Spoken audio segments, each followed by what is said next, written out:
येणाऱ्यांचे स्वागत करतात ती घराची दारे।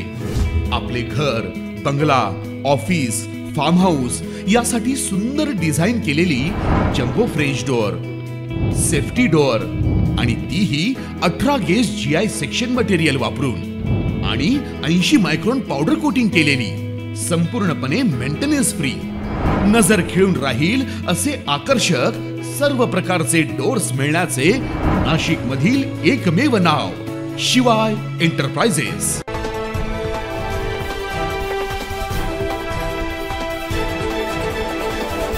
मालेगाव बाह्य मतदारसंघात 9,000पेक्षा जास्त बोगस मतदार असल्याचा आरोप करत शिवसेना ठाकरे गट व 12 बलुतेदार मित्रमंडळाच्या वतीनं शिवसेना ठाकरे गटाचे नेते बंडू काका बच्चाव यांच्या नेतृत्वाखाली मालेगाव तहसील कार्यालयावर मोर्चा काढण्यात आला। यावेळी जिंदाबाद जिंदाबाद, शिवसेना जिंदाबाद अशी जोरदार घोषणाबाजी करण्यात आली।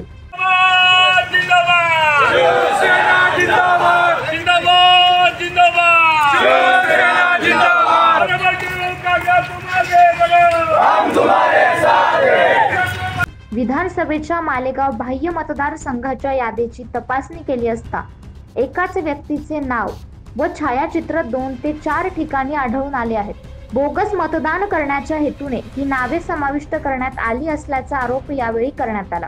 राहतो त्या एरियात बी आहे, उदाहरणार्थ द्याण्यामध्ये मतदान आहे, त्या द्याण्यावाल्याचं 9-7 मध्ये मतदान आहे, 9-7 वाल्यांचं संगमेश्वर मध्ये मतदान आहे, म्हणजे तो त्या ठिकाणी बूथ करेल आणि निवडणुकीच्या प्रक्रिया एक विशिष्ट केमिकल येतं, ते केमिकल त्या शाईला लावलं की 2 मिनिटांमध्ये ती शाई गायब होते आणि तो त्या ठिकाणी अशी जर मतदान यादी चेक करायला गेलं तर त्या मतदान यादीमध्ये बोगस मतदान दिसत नाही।